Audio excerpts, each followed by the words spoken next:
So we're going to do final thoughts. And if you want, in your final thought, you can respond to the following couple of sentences written by someone in the forums this week. It's week 6, but this person is already pre-mourning the end of ModPo. So the person writes, the hardest thing of ModPo is that it ends, and I'm left bereft just when I feel like the whole universe is about and doing modern poetry. And then it's back to, well, the very real danger of a stagnating brain, because I don't read, say, Gertrude Stein on my own in the off months. That's a rather despondent but also ecstatic comment. So if you want to respond to that person, I didn't catch the name of that person, please do. Lily, followed by Lainey. I guess I would say to that person, make an internet friend in ModPo and go together into Slowpo, or an in-person friend, but make a friend who's already in ModPo and sign on, make yourselves a book club within the syllabus to get to stuff you haven't looked at yet. It's always there, and you can bring in anybody, which is kind of beautiful thing about this crazy space that we create, this world of transformation that we created. Thank you, Lily. Lainey Brown, final thought, followed by Allie Castleman. I also want to respond to the person who's devastated that ModPo's over and say, ModPo is never over. That's just an illusion. It's never over. Does that mean we're going to do weekly webcasts through January, February? No, I don't think so. It just means that this material is always available. And if you don't read Gertrude Stein in the off months, you can. Thank you, Lainey. Allie Castleman is next, followed by Dan Bergman. I'm going to give my final words to some musings on reality that have been happening in the YouTube chat, kind of in response to Lainey's comment that it's never over. The end is a kind of like false reality. So Jane Ward says, it is beat to rip a hole through reality. Good way to think about it, exposing some truth or view.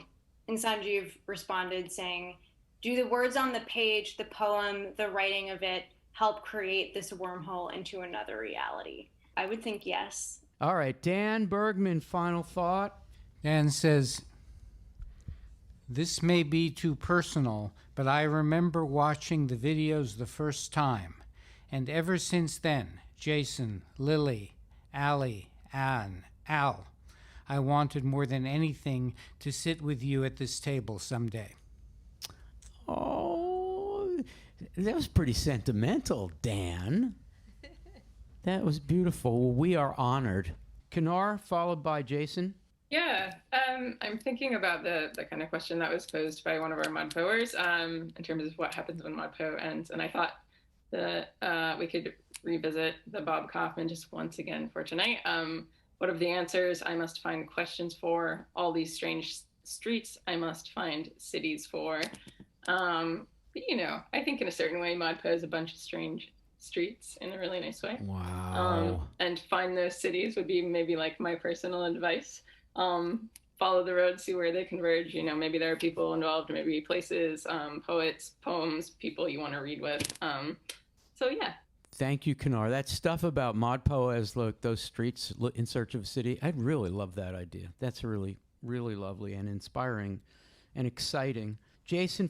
The comment that you read, when you read it, to me, followed the structure of Creeley's I Know a Man. Going from the grand openness or overwhelmingness to the reality of immediate life, but that in a way, watch out where you're going is in a way a Buddhist rejoinder to self-involvement.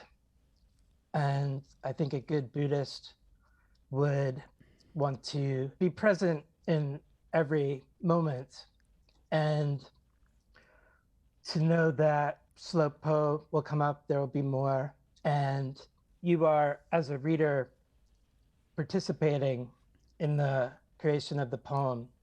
Yes. And be present and be open to having that authority